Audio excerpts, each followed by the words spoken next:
Assalamualaikum warahmatullahi wabarakatuh. Perkenalkan, nama saya Cindy Fantika Sari. Nah, di sini saya akan melakukan penyuluhan tentang gangguan psikologi pada masa persalinan. Nah, perlu kita ketahui beberapa macam gangguan psikologis yang bisa kita identifikasi pada saat masa persalinan. Nah, yang pertama yaitu kecemasan. Nah, kecemasan di sini merupakan hal yang biasa terjadi menjelang persalinan.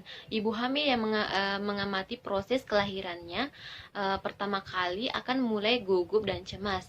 Ia tidak berhenti memikirkan hal-hal yang berbahaya. Tentu saja apabila kecemasan ini tidak dikelola dengan baik, maka kondisi psikis bisa saja mengalami semakin memburuk.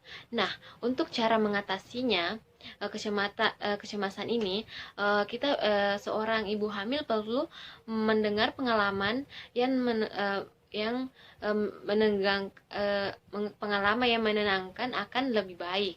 Nah, sebab bagaimanapun juga seringkali ibu yang melahirkan justru terpapar oleh informasi-informasi yang semakin membuatnya khawatir. Nah, yang kedua, ketakutan. Nah, ketakutan di sini berbeda dengan kecemasan. Nah, ketakutan merupakan bentuk khawatir pada sesuatu yang jelas objeknya. Dalam masa persalinan, seorang wanita bisa saja menjadi takut pada proses persalinan normal.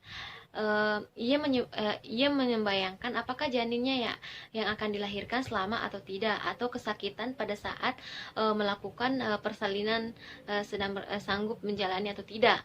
Nah, untuk mengatasi ketakutan ini, seorang wanita perlu ditenangkan terlebih dahulu. Mendengarkan apa saja keluhan adalah hal yang baik dan bisa dilakukan. Sikap menggurui atau memintanya berhenti takut justru akan membantu mengurangi ketakutannya. Nah, yang selanjutnya yaitu sikap pasif. Nah, sikap pasif timbul pada seorang wanita ibu hamil memiliki keengganan pada saat akan melahirkan. Ini juga mendorong dengan dukungan yang lemah dari lingkungan sekitar. Nah, untuk mengatasi sikap pasif ini, kita bisa memberikan sistem dukungan yang baik berupa bentuk perhatian dan kasih sayang kepadanya. Bagaimanapun juga, hal ini akan sangat berpengaruh pada kelancaran proses persalinannya nanti. Nah, selanjutnya hiper maskulin. Nah, hipermaskulin menggambarkan bagaimana seorang calon ibu merasa goyah keinginannya antara ingin mempunyai anak dan tidak, padahal ia sudah berada di saat-saat menjelang persalinannya. Akibat emosinya menjadi tidak stabil. Ini biasanya terjadi pada wanita yang mempunyai karir. Nah, untuk mengatasinya,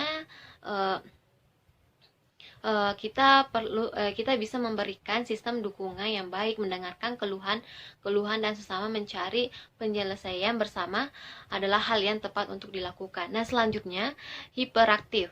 Nah, hiperaktif menjelang persalinan, seorang wanita juga bisa menjadi lebih hiperaktif karena ia ingin segera melaksanakan proses persalinannya. Oleh karenanya ia menjadi lebih banyak beraktivitas dengan proses persalinannya yang akan berlangsung segera mungkin.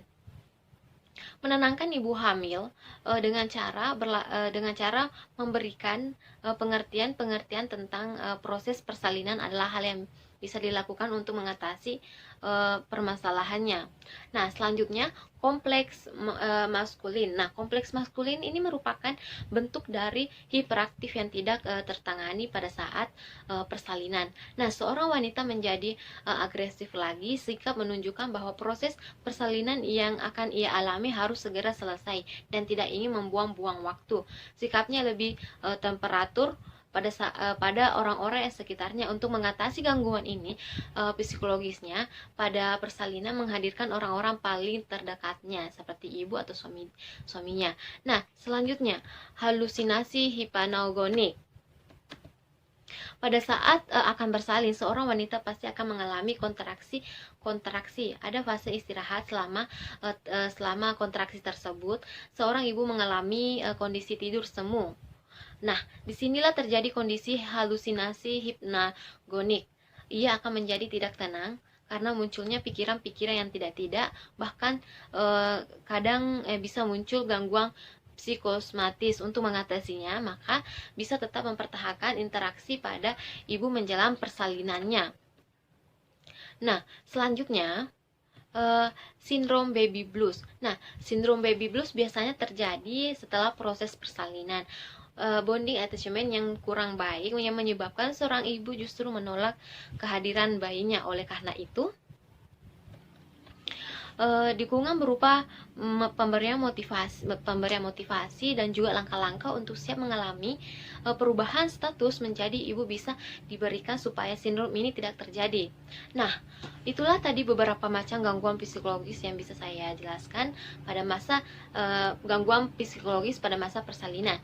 Nah, kita memang harus tahu apakah seorang wanita yang akan mengalami suatu permasalahan atau tidak. Nah, baiklah, sekian dari penjelasan saya tadi yang mengenai tentang gangguan psikologis pada pada masa persalinan dan penanganan dan cara mengatasinya. Nah, saya akhiri dengan ucapan wabillahi taufiq wal hidayah. Assalamualaikum warahmatullahi wabarakatuh.